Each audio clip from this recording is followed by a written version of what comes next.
안녕하세요.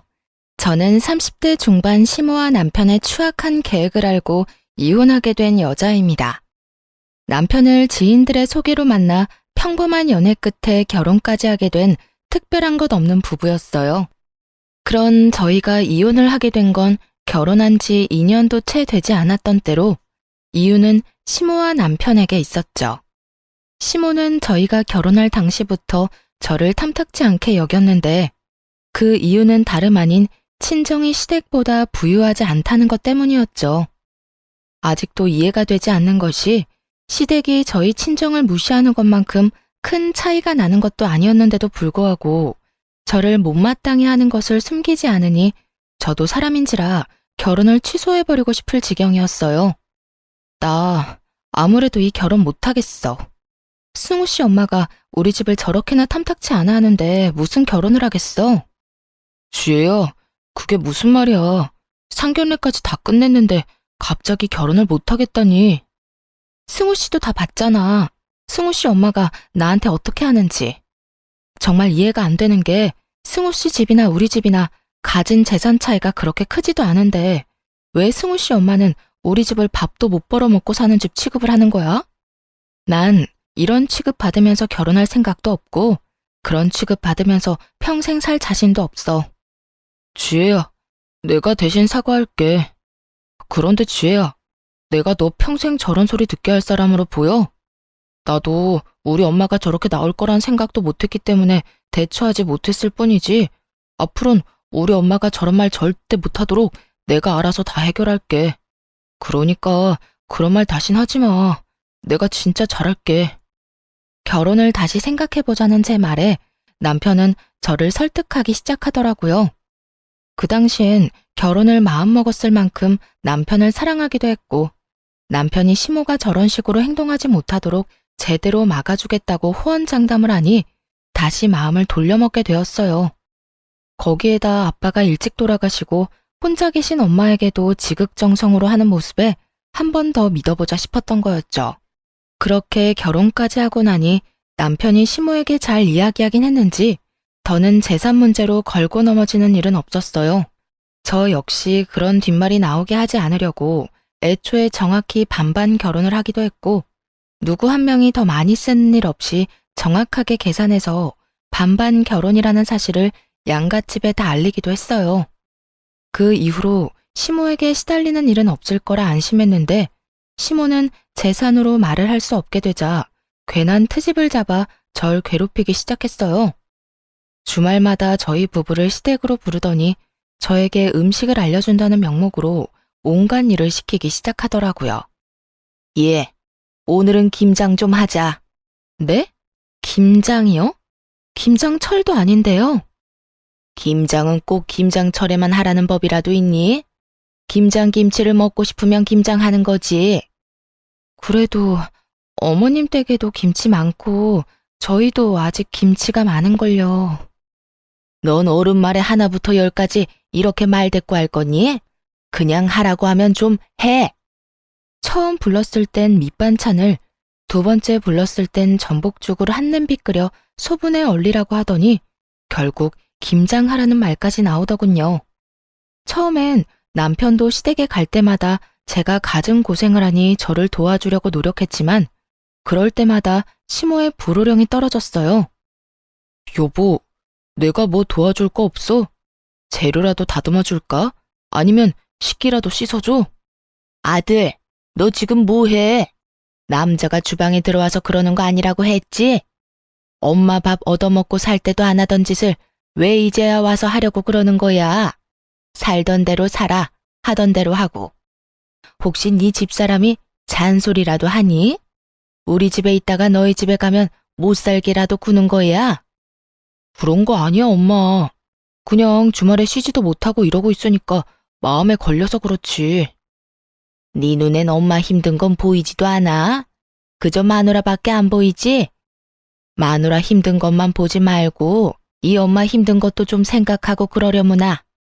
마누라가 이렇게 와서 하지 않으면 이걸 엄마 혼자 다 해야 하는데 혼자 하다가 이 엄마 몸져 눕기라도 했으면 하는 게야?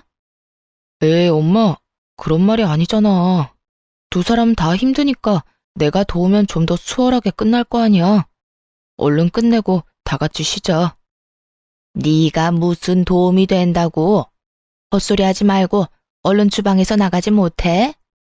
가자미 눈을 뜨고 시모가 고함을 질러대자 남편은 하는 수 없이 주방 밖으로 나가게 되었고 그 후론 가운데서 눈치만 살필 뿐 어떤 행동도 취하지 못했어요. 처음엔 그런 남편의 입장도 이해하려 했지만 제가 힘든 건 하나도 나아지지 않았어요. 남편도 돕고는 싶은데 시모가 뒷목 잡고 넘어가는 신용을 하니 어떻게 할 수 없던 남편도 답답함을 느끼더라고요. 그런데 그런 것도 한두 번이지. 점점 잔소리는 심해지고 주마다 와서 그런 짓을 하고 있자니 이해는커녕 아무 행동도 하지 못하고 있는 남편이 얄미워지더군요. 결국 남편과 전 시댁에 다녀오기만 하면 싸우기 시작했고 어느 순간부턴 그 싸움이 당연해지더라고요. 여보, 정말 어떻게 좀 해봐. 이게 뭐야? 내가 어머님 종노릇이나 하려고 결혼했어? 당신 결혼할 때 뭐라고 그랬어? 이런 일 없도록 중간에서 잘한다고 했잖아. 말은 바로 해. 그때 엄마가 재산 문제로 당신한테 뭐라고 하는 것만 막아준다고 했었어. 그 뒤로 엄마가 그 이야기 꺼낸 적은 단 한 번도 없으니 한 약속은 지켰다고. 그걸 지금 말이라고 하는 거야? 딱 그 말만 못하게 했다고 약속을 지켰다고? 당신 눈엔 내가 힘든 건 보이지도 않아? 처음엔 어떻게 해서든 도와주려고 노력이라도 하더니 왜 요즘엔 강 건너 불구경인데? 왜 아무것도 하려고 하지도 않냐고. 그래서 나보고 어쩌라는 거야. 엄마가 내가 나서기만 하면 뒤로 넘어갈 태세로 화를 내는데. 당신은 당신 엄마가 그 정도 화낸다고 뒤로 넘어갈 사람으로 보여? 절대 그렇게 약한 분 아니니까 도와주거나 말하라고. 아, 몰라. 내 나름대로 최선을 다하고 있으니까 그렇게 못 참겠으면 당신이 못하겠다고 당당하게 말해. 그러면 되겠네. 이런 식으로 나온다 이 말이지? 그래, 알겠어. 그러면 내가 알아서 해결할 테니까 그때 가서 후회하지 마. 후회? 난 후회 같은 거 안 해. 그러니까 뭐든 당신 스스로 해결하라고. 그렇게 다시 주말이 왔고 남편은 시모에게 괴롭힘 당하는 저에게 아예 시선조차 주지 않더라고요. 저희 사이의 미묘한 기류를 눈치챈 시모는 더욱 신나서 저에게 살림 교육을 시킨다는 명목하에 저를 더 쥐잡듯이 잡아대고 있었고요. 도저히 이렇게는 못 산다는 생각이 들었고 시모를 똑바로 바라보며 이렇게 말했어요. 어머님, 저 매주 이렇게 와서 배우는 거 힘들어서 못하겠어요. 더도 덜도 말고 딱 저렇게 말했더니 시모가 당황스럽다는 듯 저를 보더라고요. 그랬겠죠. 이렇게까지 대놓고 힘들다 못하겠다는 말이 제 입에서 나올 거라 생각하지 못했을 테니까요. 이전까지야 남편이 그래도 눈치라도 살피고 다툼이 있긴 했어도 그 끝엔 언제나 미안하다고 했었거든요. 그래서 애써 좋은 게 좋은 거라고 저도 참고 넘겼던 것이었는데 남편이 하고 싶은 대로 하라고 하니 더는 참을 필요가 없겠더라고요. 거기에다 남편이 하는 꼴이 얄밉기도 했고요. 너 지금 뭐라고 그랬니? 네 말은 그러니까 앞으로는 내가 불러도 오지 않겠다. 이거니? 네, 들으신 대로 앞으로는 특별한 날이 아니라면 오지 않으려고 해요. 저도 주말에는 좀 쉬어야 하고요. 체력이 남아돈다고 한들 주마다 여기 와서 체력 소모, 정신 소모하고 싶지 않아요. 사실 이때까지 스트레스가 이만저만이 아니었거든요. 스트레스가 쌓이다 보니 회사 일에도 지장이 있기도 했고요. 뭐야? 너 정말 버르장머리가 하늘을 찌르는구나. 어디 며느리가 시어미한테 온다 못 온다 말을 짓거려대는 거야. 시모의 입에선 결국 욕설들이 흘러나왔고 이상하게도 그런 시모가 보는데 겁이 나기는커녕 차라리 잘 됐다는 생각이 들더라고요. 이렇게 틀어진 이상 오늘부터 더는 이 빌어먹을 시집자리도 그보다 더 꼴보기 싫은 시모도 더 이상 보지 않아도 된다는 생각이 들었기 때문이었겠죠. 저는 이왕 저지른 김에 확실히 하자 싶은 생각에 하고 있던 모든 일을 내팽겨치며 말했습니다. 버르장머리가 없다고 생각해도 어쩔 수 없네요. 이왕 말이 나왔고 이미 먹을 욕은 다 먹은 것 같으니 당장 오늘부터 하지 않을게요. 시모는 제 말에 어이가 없다는 듯 저를 그저 보고만 있더군요. 그런 시모를 뒤로 한 채 집에 갈 채비를 하고 있었어요. 너무나도 평온한 표정으로 가방을 집어들자 남편은 그제야 상황의 심각성을 깨닫고 어떻게 해서든 말리려고 달려들었죠. 여보, 왜 이래 갑자기? 당신 지금 너무 흥분했어. 일단 흥분을 좀 가라앉히고 생각을 좀 해보라고. 이대로 가면 앞으로 어쩌려고 그래? 당신 이대로 가면 앞으로 우리 엄마 어떻게 보려고. 그러지 말고 지금이라도 우리 엄마한테 사과해. 당신이 사과하는 신용이라도 하면 내가 옆에서 도울 테니까 지금 빨리 사과하라고. 내 말 못 들었어? 더는 힘들어서 이렇게는 못 살아. 그러니까 어머님 마음 상한 게 그렇게 걱정이 되면 당신이 사과하고 당신이 마음 풀어드려. 그러면 되잖아. 당신 진짜 그걸 말이라고 해? 지금 제정신 아니지? 미친 거지? 제발 정신 차려. 지금 정신 차려야 할 사람이 누군데? 왜 내가 사과를 해야 해? 잘못한 사람이 누군데? 아무 잘못도 없는 사람을 그저 며느리란 이유로 주말마다 불러서 못 살게 군 사람이 누군데 나한테 사과를 하라고 하냐고. 난 100번 죽었다 깨어나도 잘못한 게 없어서 사과 같은 거 할 생각은 없으니까 그런 줄 알아. 그렇게 남편과 저의 말다툼이 시작되었고 남편은 시모에게 사과를 해라. 전 절대 못한다고 하며 양보도 없는 싸움이 이어지고 있던 그때였어요. 가방 속에 있던 전화가 울리고 잠시 싸움을 멈추고 전화를 받았어요. 양수키 씨 따님 맞으신가요? 저는 구급센터 대원인데요. 어머님께서 신호등을 건너시다가 음주운전 차량과의 교통사고로 현재 병원으로 옮겨졌습니다. 지금 빨리 병원으로 좀 오셔야 할 것 같습니다. 상황이 좋지 않아요. 그 순간 잠시 정신이 멍해졌어요. 옆에 있던 남편은 계속 시모에게 사과를 강요하고 있는 상황에 남편을 뿌리친 채 병원으로 달려갔어요. 병원에 도착해 엄마를 부르는 순간 엄마는 눈을 감아버렸고 그게 마지막이 되어버렸습니다. 갑작스럽게 엄마가 돌아가시고 장례를 치르는 내내 저는 정신이 나가버린 사람처럼 아무 생각도 할 수 없었어요. 그런 저를 대신해 모든 일을 남편과 시모가 대신해 주었고 정신이 조금 돌아왔을 땐 장례가 끝난 뒤더라고요. 집으로 돌아와 현실을 받아들이고 있으니 남편이 제 눈치를 살피며 서류를 건네주더군요. 여보, 이거 보험회사에서 주고 갔어. 응? 보험회사? 이게 뭐지? 나도 잘 몰라. 그냥 당신한테 전해주라고 하더라. 당신이 장례식장에서 워낙 정신이 없어 보이니까 나한테 준 것 같아. 여기 명함도 같이 받아뒀으니 서류 살펴보고 연락 한번 해봐. 남편은 서류를 건네주곤 화장실로 가버렸고 혼자 서류들을 살펴보았어요. 그 서류들은 엄마의 사망보험금 서류였는데 엄마가 저도 모르게 사망보험을 들어놓았던 것이었죠. 언제 닥칠지 모를 죽음의 순간을 준비하며 남아있을 딸 생각을 먼저 한 엄마를 떠올리니 눈물이 왈칵 쏟아져 나오더라고요. 엄마가 저를 위해 준비한 서류들을 보며 하늘에 계신 엄마가 걱정하지 않게 정신을 다잡고 지금보다 더 잘 살아야겠다고 다짐했어요. 그 후 더 밝게 그리고 더 열심히 살려고 노력했고 이땐 시모도 더는 저를 시댁으로 부른다거나 괜한 트집을 잡는다거나 하는 일은 없었어요. 친정 부모님을 모두 잃은 제가 안타까워 이제 좀 잘해주려나 보다 생각했죠. 남편 역시 저에게 온갖 정성을 다하고 있었고요. 하지만 정신을 차리고 괜찮은 척해도 세상에 혼자 내던져진 우울감이 줄어들지 않더군요. 회사 일을 계속하는 것은 아무래도 무리였고 잠시 회사를 쉬며 정리하는 시간을 갖기로 했어요. 회사를 그만둔 후 엄마가 가지고 있던 여러 재산과 보험들을 정리하러 갔어요.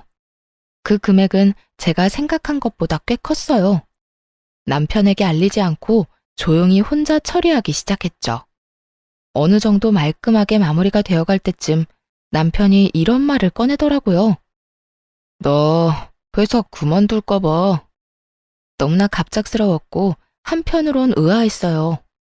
그 전까진 회사에 대해선 단 한마디도 언급이 없었는데 이렇게 갑자기 회사를 그만둔다고 하니 의아할 수밖에 없는 상황이었죠. 뭐? 회사는 갑자기 왜? 무슨 일 있어? 아니, 아무 일도 없는데 장모님 돌아가시고 당신도 너무 힘들어했고 요즘도 당신 보고 있으면 내가 걱정이 돼. 그래서 나도 회사 그만두고 이참에 당신이랑 같이 쉬면서 여기저기 다니는 것도 좋을 것 같은데 당신 생각은 어때? 최선을 다해 제 핑계를 대고 있었지만 그저 그냥 본인이 원해서 그만두겠다는 거잖아요. 남편 역시 상황이 여의찮고 회사 생활이 너무 힘들다면 그만두고 쉬는 걸 반대할 생각은 없었지만 저도 쉬고 있는 상황에서 남편마저 회사를 그만둬 버린다면 앞으로 생활은 어떻게 할 건지 궁금하더라고요. 나 때문에 걱정되어서 그만두는 거라면 굳이 그럴 필요는 없고 당신이 너무 힘들어서 못 견딜 상황이면 그만둬. 그런데 나도 지금 이렇게 쉬고 있는데 당신마저 쉬면 우리 생활은 어떻게 하려는 거야? 그게 나 사업이나 좀 해보려고. 오래전부터 생각해둔 사업이 있는데 퇴직금으로 시작은 충분히 해볼 수 있을 것 같아. 혹시나 모자라면 장모님 재산 정리한 돈 있잖아. 그거 조금만 보태주면 어려움 없이 시작할 수 있을 거야. 역시 제 예상이 맞았어요. 저와 함께 시간을 보내고 싶다던 말은 듣기 좋은 핑계였고 남편의 머릿속엔 이미 계획이 다 세워져 있었죠. 심지어 저는 한 번도 생각해 본 적도 없었던 엄마의 재산까지 사업 계획에 넣어서 말이죠. 사업 좋죠. 그럴 만한 그릇이 된다면 직장 생활보다 사업하는 게 성공할 가능성이 높겠죠. 하지만 제가 아는 남편은 사업할 그릇이 안 되는 사람이거든요. 그런 남편에게 엄마가 남기고 간 돈까지 끌어다 주며 괜한 시간 낭비, 돈 낭비는 절대 하고 싶지 않았어요. 경기 안 좋다고 하루가 멀다고 뉴스에서 난리인데 사업은 무슨 사업이야. 요즘 하던 사업도 전부 망해서 접는다더라. 이상한 생각하지 말고 그냥 회사 생활이나 잘해.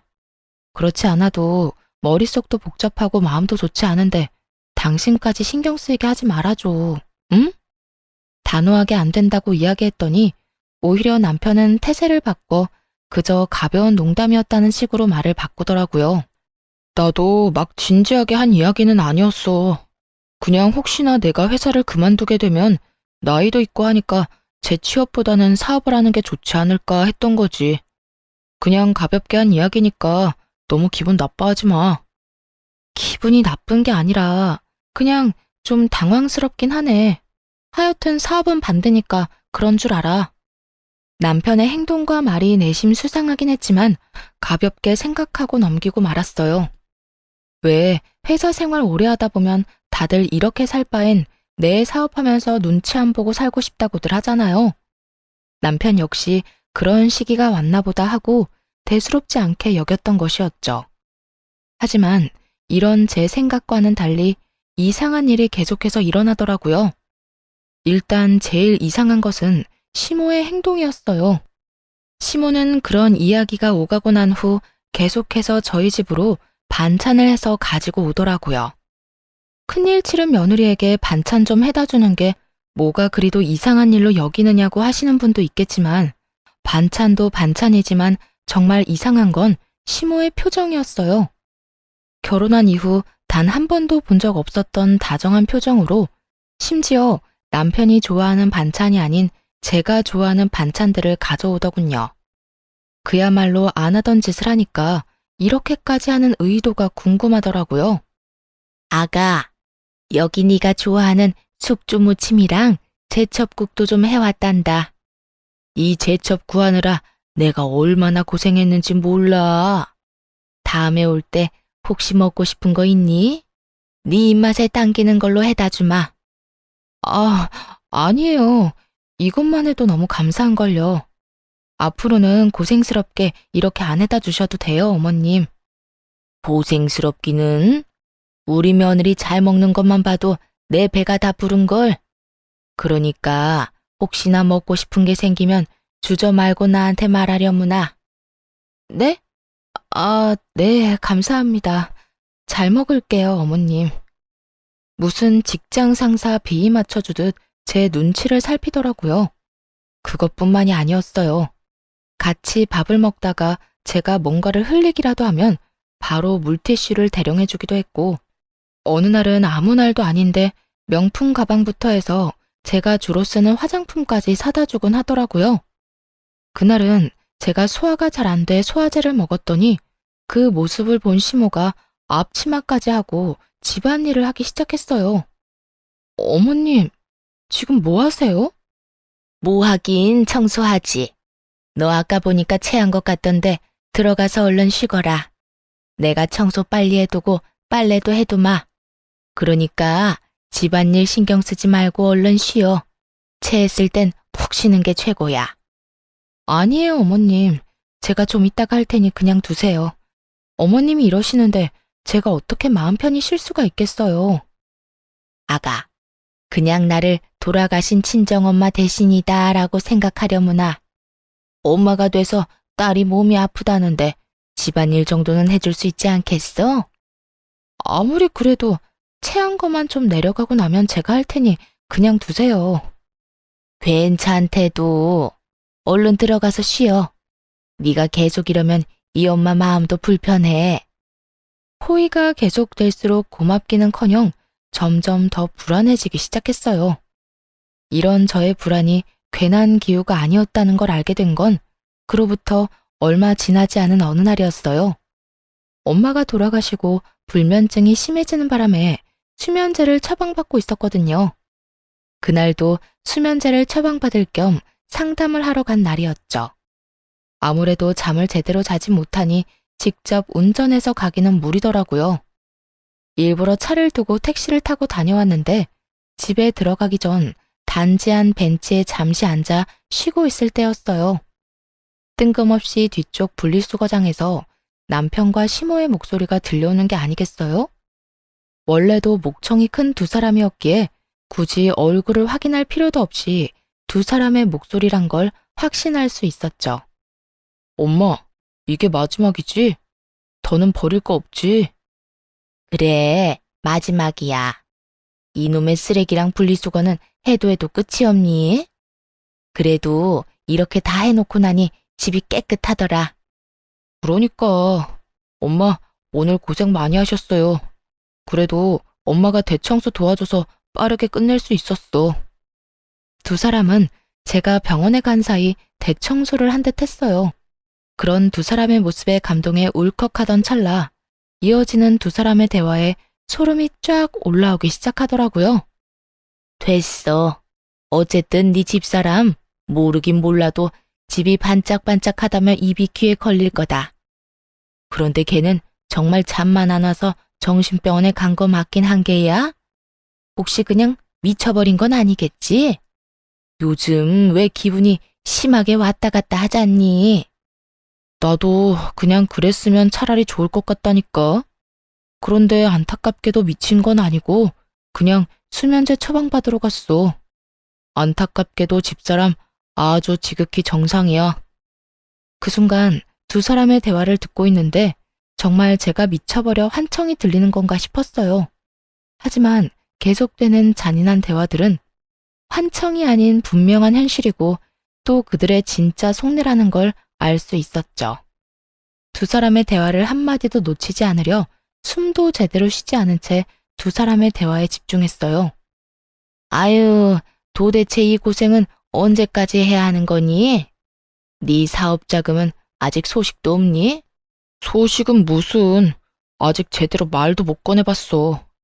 아직은 더럽고 치사해도 집사람 비 더 맞춰줘야 한다고. 저번에 사업 이야기 잠깐 꺼냈다가 제대로 말도 못하고 그 자리에서 퇴짜 맞았다니까.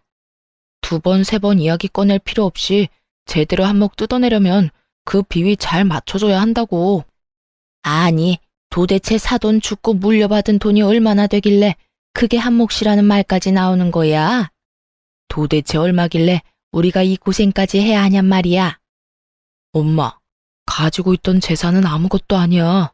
장모님이 글쎄 사망보험까지 들었더라니까. 그 보험금만 해도 꽤 된다고. 그러니까 엄마는 그냥 나 위한다고 생각하고 집사람한테 잘해줘. 남편이 정확한 금액을 대며 자랑하듯 말하자 화들짝 놀란 시모가 목소리까지 낮추며 말했어요. 그만큼이나 된다는 말이야? 그래, 알겠어. 우리 아들 위해서 이 엄마가 뭐든 해야지. 이 엄마만 믿어, 아들. 남편은 제가 한 번도 언급한 적 없었던 엄마의 재산 규모와 사망보험금까지 그 액수를 정확히 알고 있었어요. 그렇습니다. 남편은 몰래 제가 물려받을 재산을 조사했고 진작 사망보험금을 받는다는 사실도 알고 있었어요. 두 사람이 잘해주는 이유가 돈 때문이란 사실에 속이 쓰리더라고요. 저는 아무것도 모른 채 두 사람에게 속고 있었던 거였죠. 한참을 빛나는 꿈에 젖어있던 두 사람은 하하호호 웃으며 집으로 들어갔고 저는 넋이 나간 채 그저 멍하니 앉아있을 수밖에 없었어요. 엄마를 보낸 슬픔도 아직 마음속에 남아있는데 믿었던 남편까지 제 뒤로 저런 계획이나 세우고 있다니 내 옆에 믿을 사람 하나 없다는 이 현실에 너무 절망적이었어요. 속이 텅 비는 느낌에 눈물조차 나오지 않았고 그저 그 상황을 최대한 냉정하게 받아들이려고 노력했던 것 같아요. 그렇게 한참 생각을 정리한 끝에 저는 이혼은 물론이며 복수까지 결심하게 되었습니다. 본격적으로 시모와 남편에게 잘 보일 기회를 주기로 했고 남편은 물론이고 시모까지 마음먹고 부려먹기 시작했어요. 그렇게 제게 잘 보이고 싶다는데 마음껏 부려먹어줘야 제 복수는 물론이고 그들도 마음이 편하지 않겠어요? 어머님, 내일도 혹시 오실 건가요? 응, 너만 불편하지 않다면 이것저것 해서 오려고 하는데 혹시 너 내가 오는 거 불편하니? 아니요, 그런 게 아니라요. 요즘 저희 집에 자주 오시는데 힘들게 왔다 갔다 하지 마시고 그냥 주무시고 가시라고요. 그냥 저희 집에서 한동안 아예 지내셔도 되고요. 아예 시모와 함께 지내며 마음껏 부려먹기로 마음먹었고 이런 제 마음을 전혀 알지 못하는 시모는 제 말에 어린아이처럼 해맑게 웃으며 대답하더라고요. 정말? 정말 그래도 되니? 그렇지 않아도 여기랑 우리 집이랑 거리도 꽤 되는데 날마다 왔다 갔다 하기 힘들었는데 네가 그렇게 말해주면 나야 너무 좋지. 그러면 오늘부터 저희랑 그냥 지내시면서 집안일도 좀 도와주시고 저랑 말동무도 좀 해주세요. 그래, 집안일은 걱정도 하지 말려무나. 내가 날마다 마시는 것도 해주고 청소도 깨끗하게 해줄 테니. 시모는 앞으로 어떤 일이 펼쳐질지 상상도 못한 채 저에게 모든 걸 다 해주겠다며 호언장담을 하더군요. 그런 시모의 말을 지키게 해주기 위해 저는 어떻게 했냐면요. 아주 밤낮 없이 식사를 요구했고 청소를 하게 만들었고 또 새벽엔 손이 많이 가는 음식이 먹고 싶다며 시모를 깨웠어요.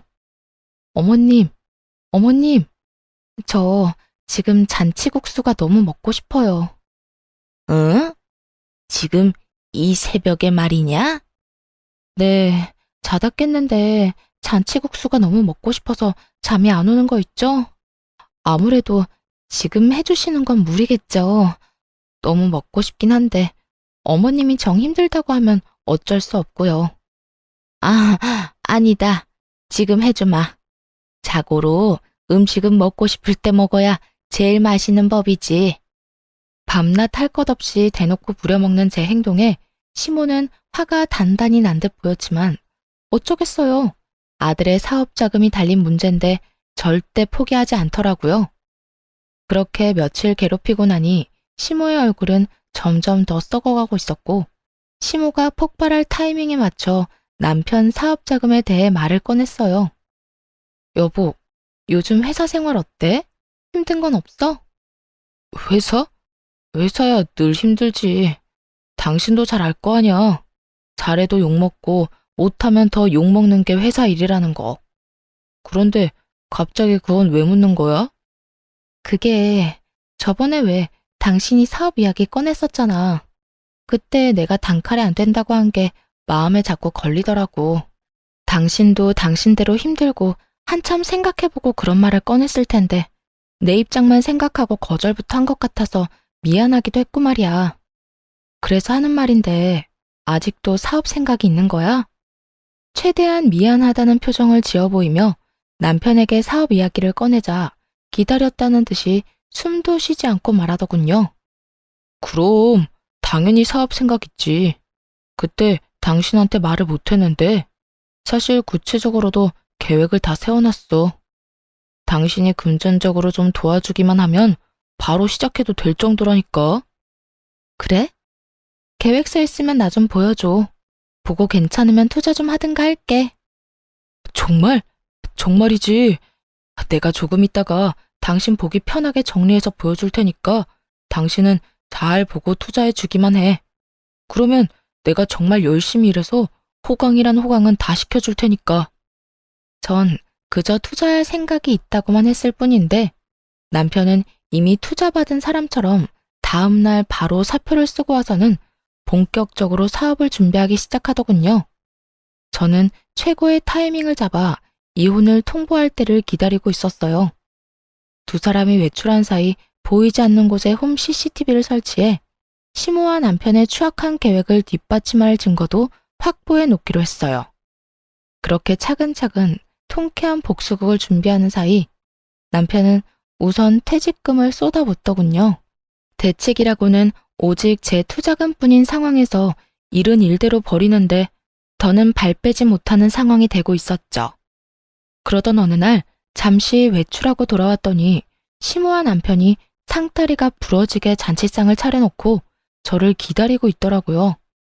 목적을 누구보다 잘 알고 있었던 저는 일단 차려놓은 밥을 맛있게 먹었죠. 식사가 끝나고 나니 남편이 돈 이야기를 꺼내기 시작했어요. 저기 여보, 그때 말했던 투자금 언제 해줄 거야? 아, 투자금. 일단 이거 뒷정리부터 하고 이야기 나누면 안 될까? 이렇게 엉망진창을 만들어 놓고 무슨 돈 이야기를 해. 빈 접시들로 엉망이 된 식탁을 손가락질하며 말을 돌렸고 남편은 제 말에 밝게 웃으며 본인이 다 정리하겠다고 나섰어요. 손해볼 것이 없었던 저는 편하게 TV나 보고 있었네요. 설거지가 끝나자마자 다시 제 맞은편에 앉아 돈 이야기를 꺼내기 시작했어요.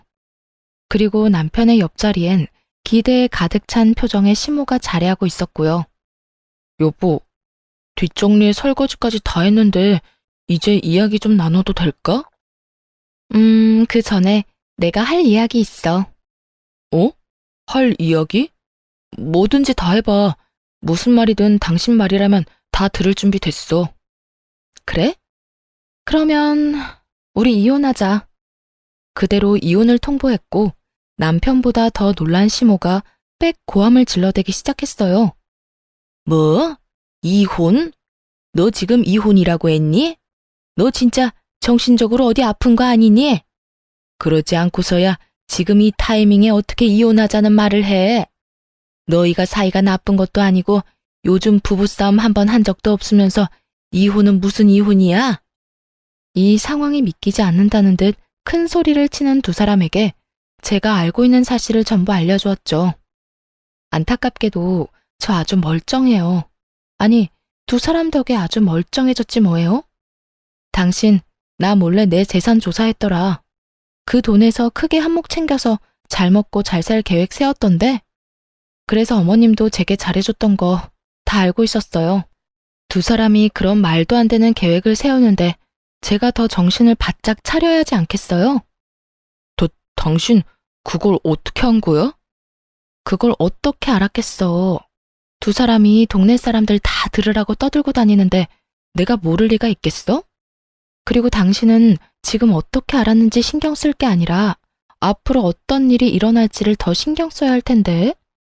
무어라 변명할 말도 떠오르지 않는지 아무 말도 못하고 있는 두 사람에게 앞으로의 계획을 친절히 설명해 주었어요. 더는 당신 같은 인간이랑 같이 살 생각 없어. 만약 당신이 싫다고 하면 소송을 해서라도 이혼할 거고, 물론 위자료 청구도 다 할 생각이야. 당연히 이혼할 남편한테 사업자금 대줄 일도 없을 거고 말이야. 그러니까 허황된 꿈은 접어두고 이혼이나 준비해. 남편은 사업자금이 아른거렸는지 눈물까지 흘리며 싹싹 빌기 시작하더군요. 여보, 내가 당신한테 사업 자금을 받아내려고 한 건 맞지만 그건 다 우리를 위한 일이었어. 내가 사업으로 성공하면 나만 좋은 일이야? 아니잖아. 나도 좋긴 하겠지만 나보다 당신한테 더 좋은 일 아니야? 하루라도 빨리 성공해서 당신이랑 잘 먹고 잘 살려는 생각에 그랬던 거라고. 내가 성공해도 당신을 버릴 생각은 전혀 없었어. 이혼 생각 따윈 전혀 없었다고. 그래, 아가야. 네가 무슨 말을 어떻게 들었는지 모르겠는데 다 오해란다. 우리 아들이 설마 돈만 뜯어내고 널 버릴 생각을 했겠니?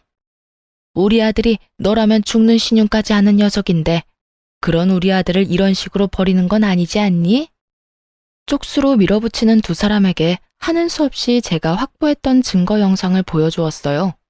그 영상은 몰래 설치했던 카메라에 찍힌 영상이었는데 거기엔 두 사람의 추악한 대화가 모두 녹화되어 있었거든요.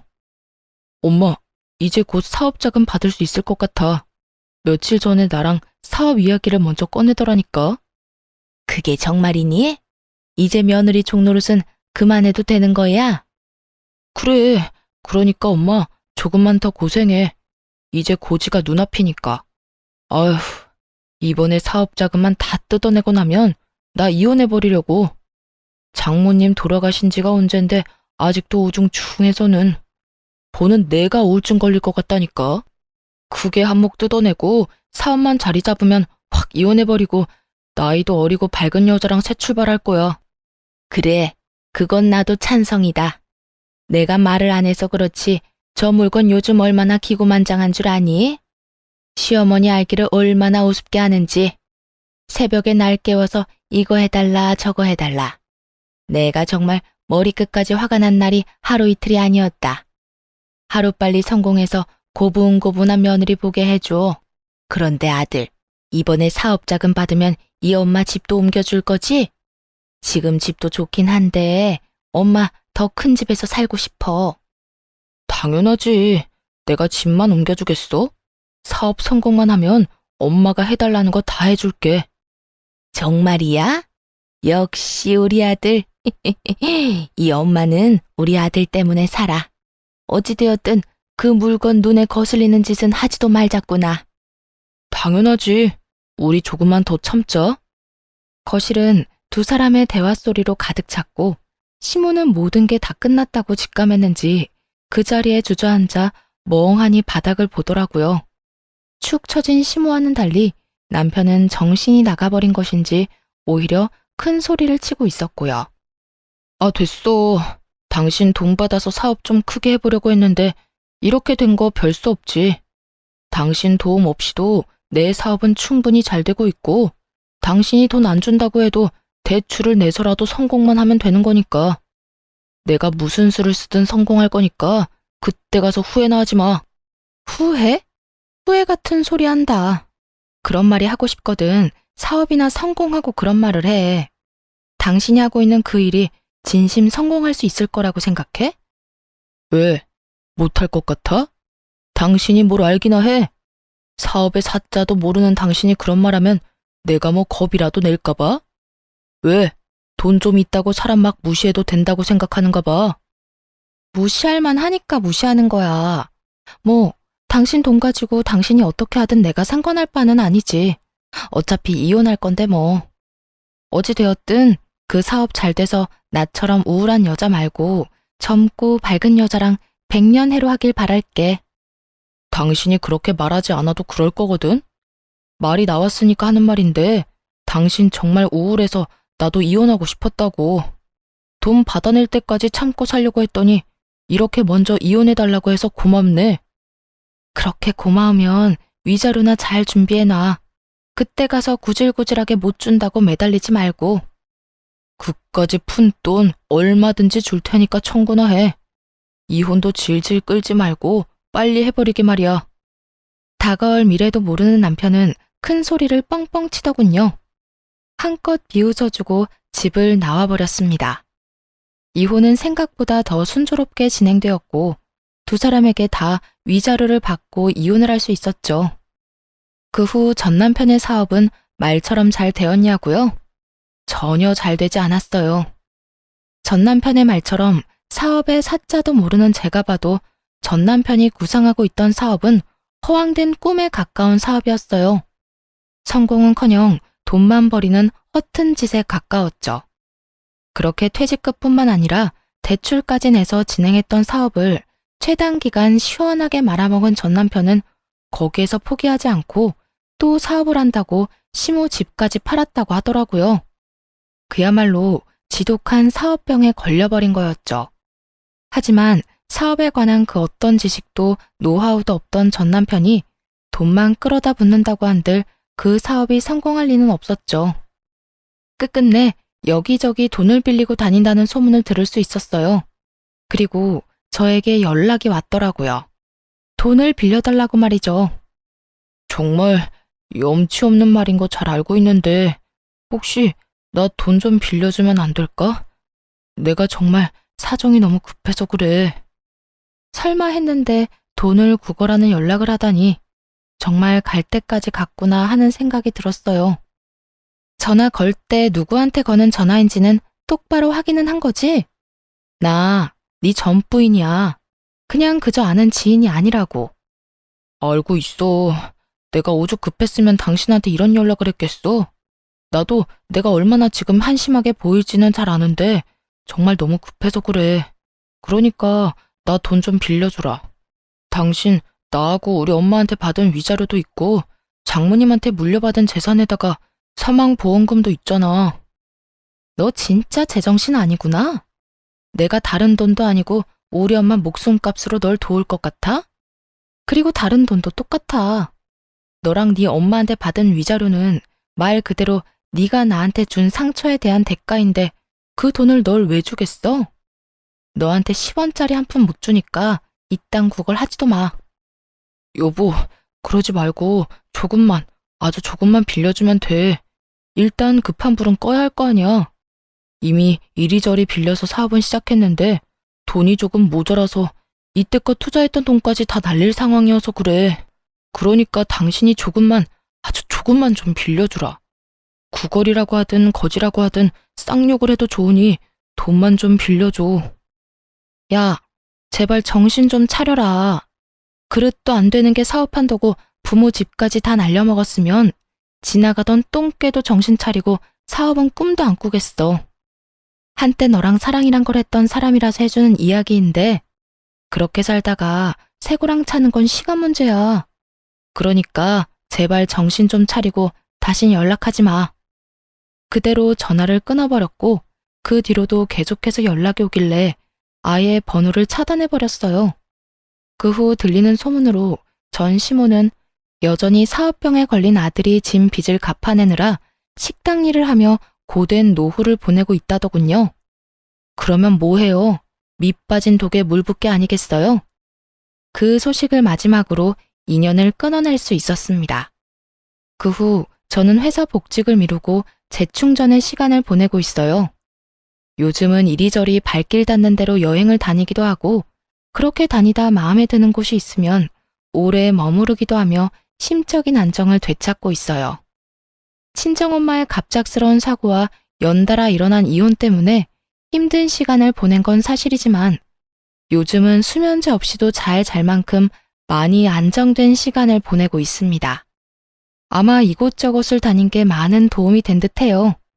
회사에서도 이런 제 상태를 이해해 주신 덕분에 올해까지는 마음 놓고 푹 쉬고 내년에 복직할 예정이에요. 다시 일개미로 돌아가기 전 부지런히 여행을 다녀보려고요. 이혼할 당시 힘들었던 이유는 주변에 어떻게 해서든 돈 한 푼이라도 뺏으려는 사람만 있다는 사실이 저를 너무나도 힘들게 만들었어요. 어떨 땐 제가 살아온 삶을 부정하는 기분이 들기도 했고요. 하지만 이혼하고 여행도 하고 또 새로운 사람들을 만나고 그렇게 하나둘 인연을 쌓다 보니 저를 많이 사랑해주고 아껴주는 사람이 있다는 걸 알게 되었네요.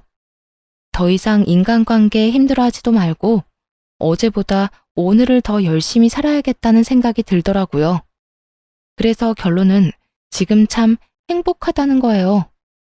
사람들을 많이 만나기도 하고 그런 좋은 사람들과 많이 웃기도 하며 함께 즐거운 시간을 보내고 있어요.